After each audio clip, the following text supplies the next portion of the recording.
And here's Shu and his little lookalike crew.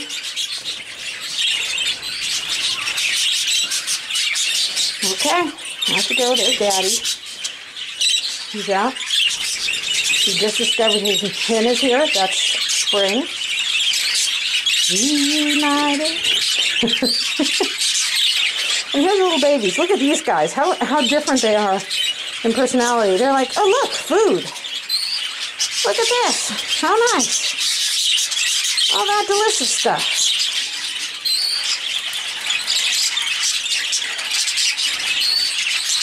And they stick together like glue. Of course, I can't say these guys don't stick together like glue. There's a little one. This is probably the youngest one here. At this stage, a few days is going to make a difference in their ability to fly. So he's working out his way about how to get up here. And there's Malachite acting like he owns something, because that's his chick right there. Look at these little guys down here. They're like, food, look.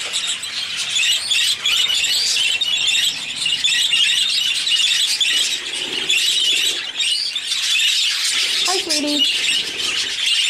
How you doing? We're out here in the flight. Our babies are here too.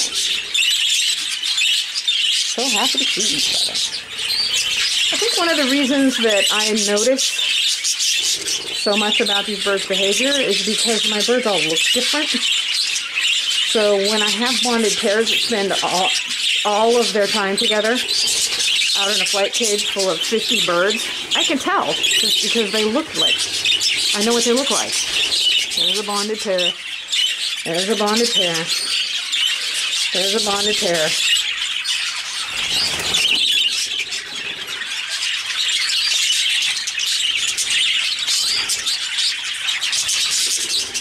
And Malachite's just making trouble. He's always been like that. He's very, very flirtatious and promiscuous. So, unlike these other birds that are very tightly bonded to their hens, Malachite will pretty much abandon her, this is his mate Lava, to flirt with somebody else. But he gets his just desserts because Malachite is not a valuable bird and he is going to go bye-bye. Lava is going to get a new mate next time.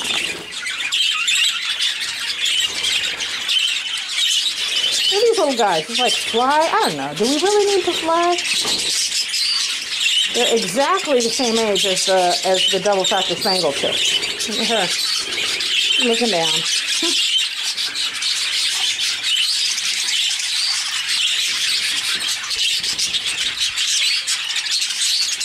He says, who are you? He's eating. You'd think they hadn't had anything to eat all day. Of course they have. Every hour of the day and night they have food sitting in front of them.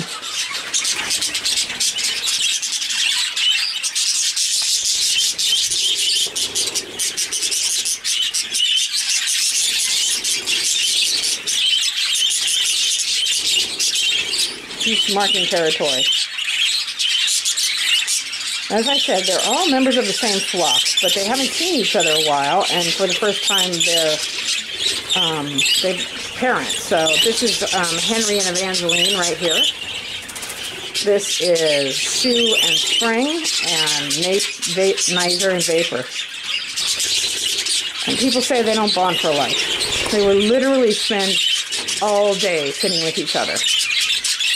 Except for Malachite. Now, Malachite might just be doing dominance. I mean, yeah, because he's been out here for like a week already with his babies. And I just invaded his territory with a whole bunch of new birds. Well, hello, little one. You like my shoe? And all these babies. So he may just be having a tantrum about all of this. He's also been very, very protective of his babies. So, look at this. I'm gonna pull your tail.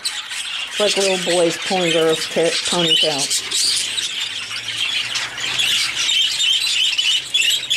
He said, I can fly you now. Yeah, let's see.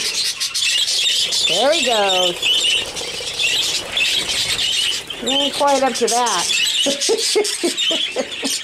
Good thing there's a walk-up over there. He says, who you? Want to be friends? Oh, you like to eat too?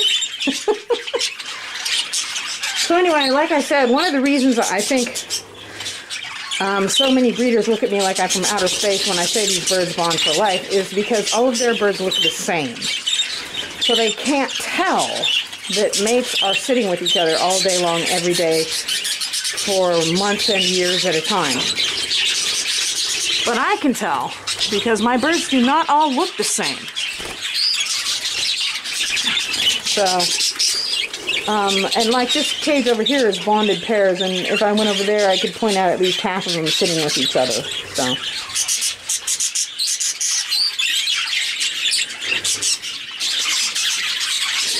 Yeah, these little recessive pied ones are not heavy on the flight. They're also larger birds.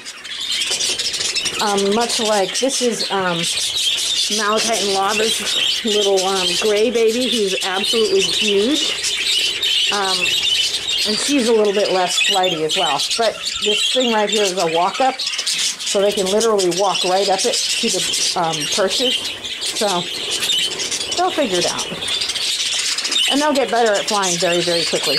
Although, I have seen them flying and hovering in place in the cage, so it might just be that they're not really interested in flying right now. They're more interested in checking out the whole smorgasbord situation.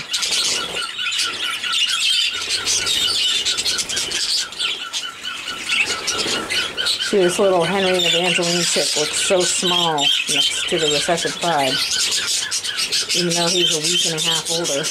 Well, no, a week older. Bigger birds, it takes them longer to get the strength to fly well.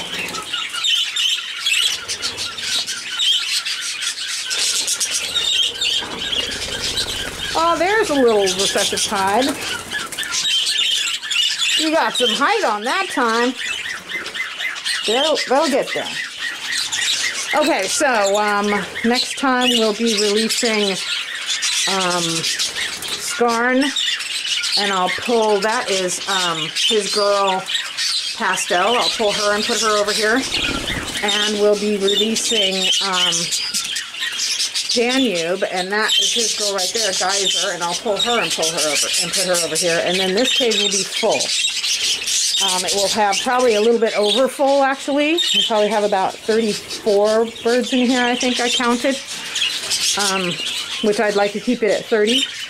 But, you know, I have another 34 to put over there, so it's just going to have to do until I start setting up other birds and opening up some space and doing some culling. So, the time when the chicks just hatch is always much more populous than, you know, when I set up birds.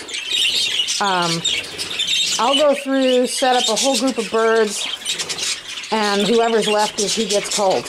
And when I say culled, I mean sold, of course. And then again, when these babies hit 4 months, I will cull some of the babies. Because how many mauve chicks do I need, right?